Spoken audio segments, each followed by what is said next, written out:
리플 홀더분들, 그래서 요즘 시장을 보면은 정말 숨이 턱 막히는 기분이실 겁니다. 전체 시장은 강한 하방 압력을 받고 있고 이름도 모르는 잡코인들만 순환 펌핑이 나오니 이 소외감과 피로도가 극에 달한 상황이죠. 하지만 지금 우리가 주목해야 할 건 가격이 얼마냐가 아닙니다. 암호화폐 시장을 움직이는 동력보다 훨씬 더 거대한 힘, 즉 글로벌 것이 경제와 미국의 정책 이슈가 자본시장 전체를 쥐락펴락하고 있는 국면이라는 점을 이해해야 한다는 거죠. 지금은 반등 시점을 점치는 게 부질없을 만큼 보이지 않는 손익시장 구조를 흔들고 있는 시기라고 볼 수 있습니다. 세력이 우리를 함정에 빠뜨리기 위해 설계한 소름 돋는 심리 구조를 지금부터 정밀하게 파헤쳐 보겠습니다. 세력이 사용하는 첫 번째 무기는 바로 1.48달러라는 숫자를 이용한 심리전입니다. 이 숫자는 리플의 실현 가격, 즉 시장 참여자들의 평균 매입 단가를 의미하는데요. 단순히 차트 위의 선이 아니라 투자자들의 생존 본능을 자극하는 기준선이 되는 거죠.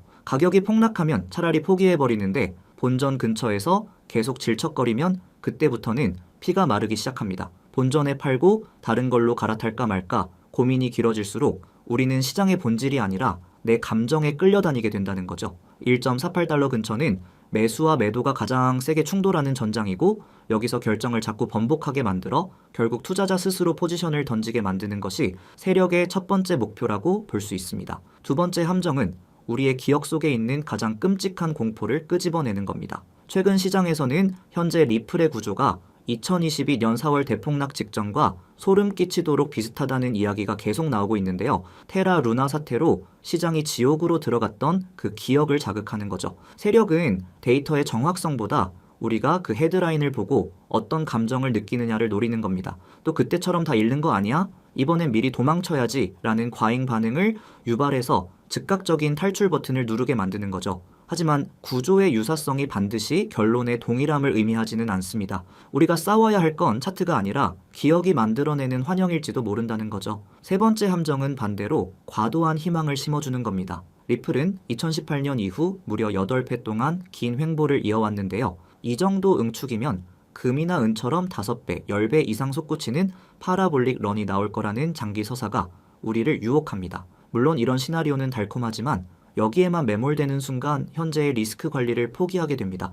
8년이나 참았는데 무조건 가겠지라는 막연한 믿음이 오히려 위기 상황에서 눈을 감게 만들고 결국 리스크 관리를 포기하게 만드는 함정이 될 수 있다는 거죠. 장기 내러티브는 참고만 하되 우리의 행동은 철저하게 냉정한 체크리스트에 기반해야 한다는 걸 잊지 마셔야 합니다. 이제 우리는 예언이 아니라 대응의 영역으로 들어가야 합니다. 이 시나리오는 두 가지로 나뉩니다. 먼저 베이스 시나리오는 1.48달러 비용선 위에서 지루한 압축 과정을 거치며 지지력을 확인하고 점진적으로 안정되는 흐름입니다. 반대로 리스크 시나리오는 이 1.48달러 선이 깨지면서 다시 올라오지 못하는 경우인데 이때는 변동성이 급격히 커지며 추가 하락의 위험이 발생하게 됩니다.